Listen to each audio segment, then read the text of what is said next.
kalian semua, saya Glima Lintang Anggistina, Prodi Ilmu Pemerintahan kelas 1B. Pada kesempatan kali ini akan memaparkan mengenai 3 hal berikut. Kita simak yuk, cekidot!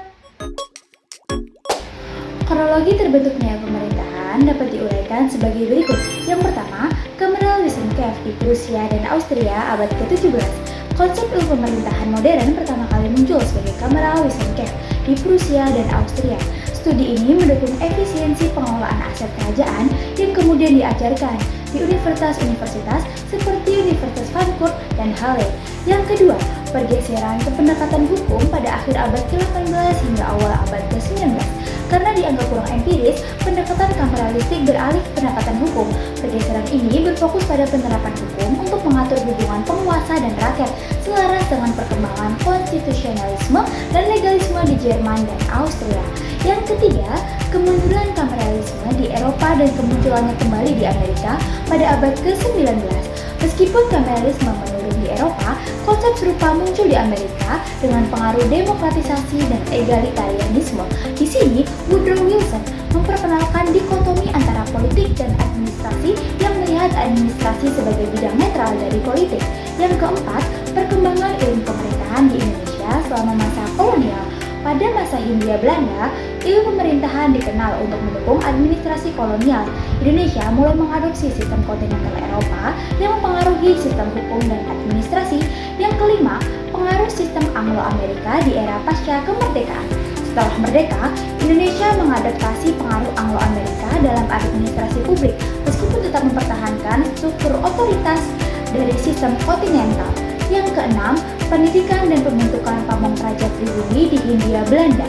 Pada akhir abad ke-19, pendidikan khusus pamong praja pribumi dimulai di sekolah-sekolah seperti Osvia yang menjadi cikal bakal segi formal ilmu pemerintahan di Indonesia. Karakteristik yang membedakan kekhasan gejala pemerintahan di Eropa dan Amerika. Gejala pemerintahan di Eropa, yang pertama, model pemerintahannya birokratik dan sentralisasi. Pemerintahan di Eropa, terutama di Prancis dan Jerman, menggunakan model birokrasi yang sangat formal dan sentralistik. Tradisi ini berbasis pada sistem hukum sivilau yang sangat mengutamakan kepastian hukum melalui peraturan tertulis yang ketat. Yang kedua, kultur administrasi yang hierarkis. Struktur pemerintahan di Eropa lebih hierarkis dengan pengawasan yang ketat dari pemerintah pusat ke daerah. Hal ini menciptakan alur komando yang jelas, memastikan kontrol yang efektif atas pelaksanaan kebijakan.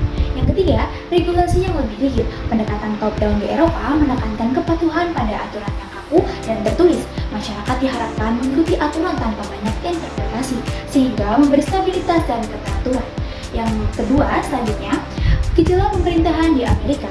Demokratisasi dan desentralisasi. Amerika Serikat menganut sistem federalisme, memungkinkan negara bagian otonomi besar dalam pengambilan kebijakan.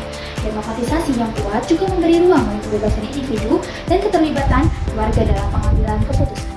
Lalu sistem hukum common law. Dengan dasar common law, sistem hukum Amerika lebih fleksibel, memungkinkan hakim menafsirkan undang-undang berdasarkan kasus per kasus, serta menyesuaikan aturan dengan situasi yang berkembang. Lalu, pemisahan kekuasaan yang tegas. Pemisahan antara eksekutif, legislatif, dan yudikatif di Amerika mencegah dominasi satu lembaga dan memungkinkan sistem checks and balance yang menjaga keseimbangan kekuasaan. Lalu selanjutnya, pendekatan administrasi yang partisipasif dan inklusif. Pemerintahan di Amerika mengutamakan partisipasi publik dalam tata kelola, mengedepankan keterlibatan warga dalam pemilu, petisi, dan sistem juri. Hal ini mencerminkan demokrasi yang partisipatif dan inklusif. Tahapan perkembangan ilmu pemerintahan berdasarkan pendekatan paradigmatik dan ontologi. Pendekatan paradigmatik dalam ilmu pemerintahan menggambarkan perkembangan ilmu ini melalui perubahan paradigma yang sejalan dengan teori Thomas Kuhn. Tahap-tahapnya adalah yang pertama, paradigma 1, normal science. Ilmu pemerintahan pertama kali berkembang sebagai ilmu yang melayani kesejahteraan manusia dan menjadi dasar kebijakan di Eropa dan Amerika. Di Indonesia, ilmu ini pertama kali digunakan sebagai landasan bagi pejabat pemerintahan di tahun 1950-an, membentuk konsep relasi kekuasaan antara penguasa dan yang diperintah. Lalu anomali.